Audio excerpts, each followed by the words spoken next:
Hey, today is July 29th, and today we're going to be taking a look at some news. If you've been on any kind of news site or Twitter, you know that the amount of news and information that's coming out is almost overwhelming. So we're going to try to consolidate some of it here. Some of the things that we're going to be looking at today is Ledger Live and USDC on Stellar, Casino Coin and Bittrex, West Virginia and the battle over ESG, Israel bans the use of cash over a certain amount, and the Democrats introduced legislation to stop lawmakers' spouses from stock trading. So stay with us and check it out.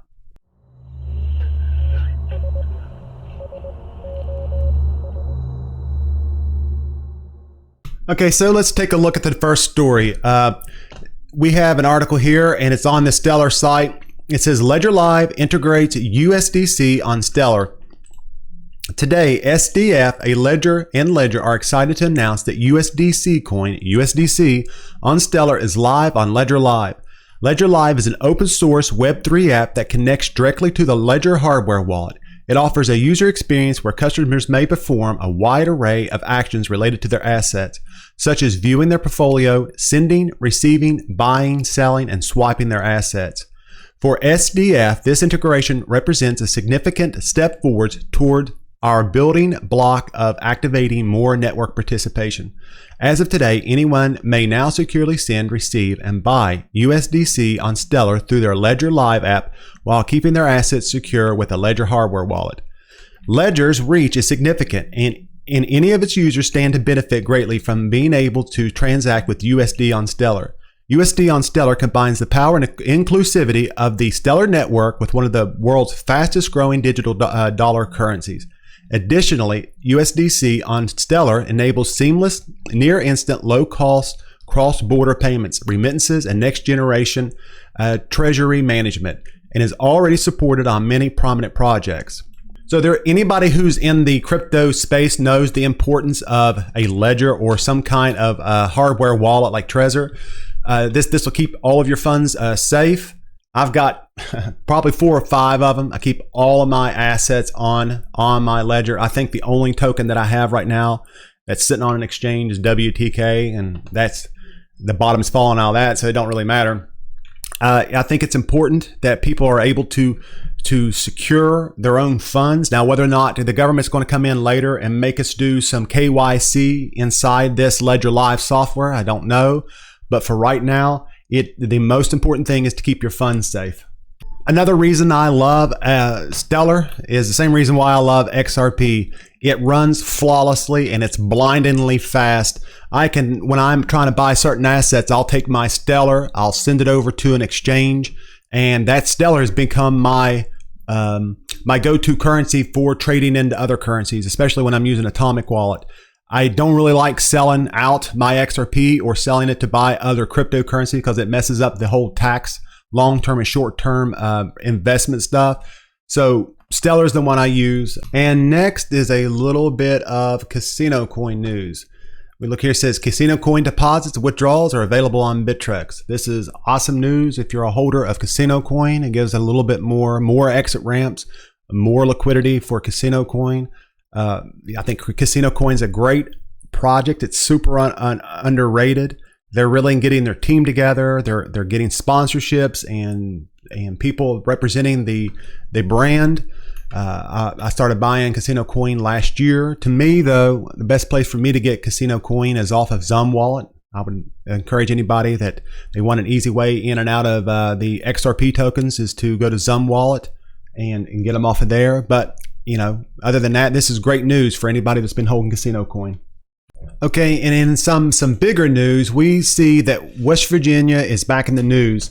West Virginia just won a Supreme Court case ruling that limits the EPA's ability to regulate carbon dioxide emissions from power plants.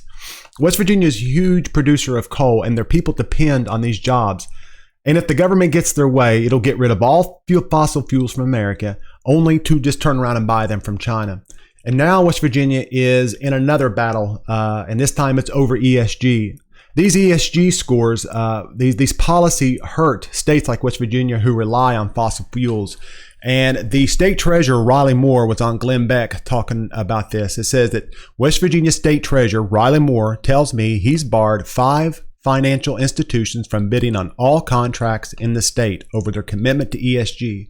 BlackRock, Morgan Stanley, JP Morgan, Chase, and Goldman Sachs. They're all on the list. So let's take a listen to this. Deal with what is our existential threats, our near-term threats that we're dealing with to our tax dollars. And so we sent letters out to financial institutions that I'm either authorized to do business with or I'm currently doing business with. We sent letters to JP Morgan Chase, Goldman Sachs, Wells Fargo, BlackRock, Morgan Stanley, and U.S. Bank, and they all answered. They all answered back. Now, the great news here that I really want to highlight is we put, of those 6, 5 on the list because U.S. Bank changed their policy to no longer boycott lending to the fossil fuel industry, which is a huge deal. Fantastic. They were doing ESG, and so are they dropping all of the S and the G, or are they just dropping the E? Do you know? For right now, what I know is that they're dropping the E. And as a great president once said, we are going to trust, but we're going to verify the actions that they're taking moving forward. Now, to be clear, U.S. Bank has a very large contract with the state of West Virginia, which I think helped pressurize that situation, where they have an ACH contract with us that's about $20 billion in transactions a year. So we are certainly going to keep a close eye on it. But the rest of those folks, BlackRock, Morgan Stanley, JP Morgan Chase, Goldman Sachs, Wells Fargo, they are all on the list. And the list is what we call the restricted financial institution list. They are barred from bidding on all contracts in the state of West Virginia, from universities to the Department of Health and Human Resources, all of it. No contracts with state government, period, unless they change. How much money are you talking about that they could lose? Well, what's that pool like? Yeah, just with JP Morgan Chase, they're currently at about $42.6 million in business with us, but they're losing an opportunity because we contract out everything. $18 billion worth of business every year, which they can compete on. Since all the services are contracted out, they're going to lose the ability to contract on any of those dollars now. West Virginia is becoming a mover and shaker in the war over the Great Reset and ESG. You know that if your politicians, if they're fighting these ESG policies or they're fighting this reset policies, you need to get up and give them a call and tell them that you support them. Yeah, these politicians, they don't know that you support them, and they're going to battle harder against these policies if you get up, pick up the phone, and call them and tell them that you support them. And over here, we've got another news story. Israel bans the use of cash for purchases larger than 6,000 NIS. And the NIS means new Israeli shekel. I had to look that up. Cash deals exceeding 6,000 NIS will be illegal as part of the effort to fight against money laundering and criminal activity. A new law is set to take effect in Israel starting August 1st that will ban payments of large sums of money in cash and bank checks.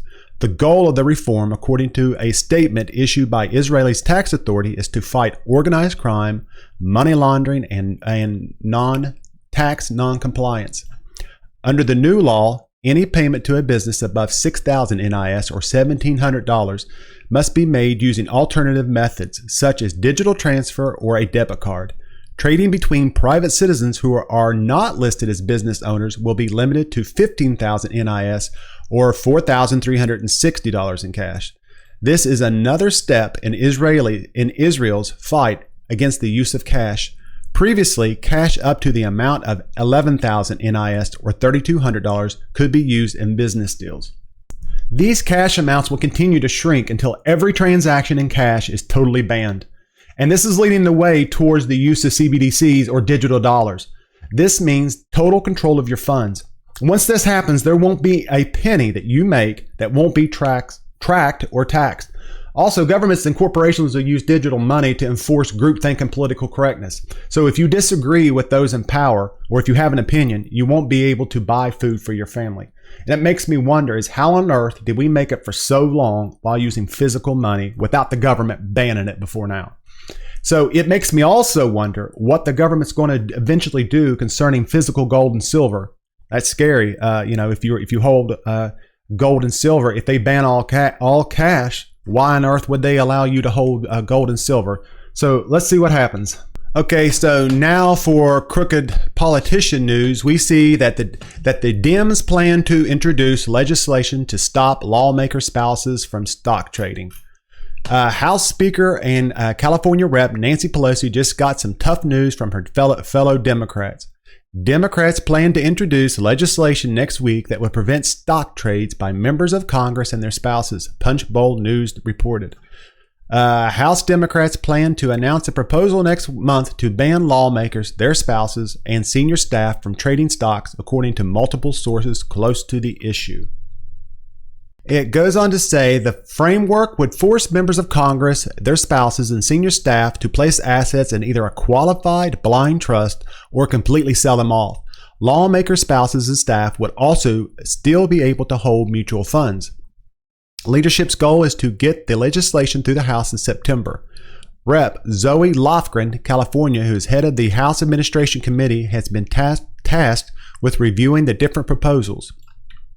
Last week, congressional stock purchases were again under fire after Speaker Nancy Pelosi's husband purchased over 1 million in shares of semiconductor firm NVIDIA as Congress was negotiating the bill to inject billions into the semiconductor chip industry. The Senate passed that bill Wednesday, and the House is expected to pass it on Thursday. And here's something here that caught my attention. In 2020, Speaker Pelosi and her husband outperformed the S&P 500 by a whopping 14.3%. So that's not bad, right? Being able to outperform the stock market by 14.5% when the stock market's at its all-time high. And here's something else that's funny. Now that the stock market is at an all-time high, that is now the only time that they're concerned about the perception of inside trading. They weren't like 5 or 10 years ago, but only now when the stock market is at its high. So in the major news that I wanted to go over today, and it's basically we have been seeing a lot of news about the government changing the definition of things like they did recently by changing the definition of recession. And now the SEC is wanting to change the definition of what it means to be an accredited investor.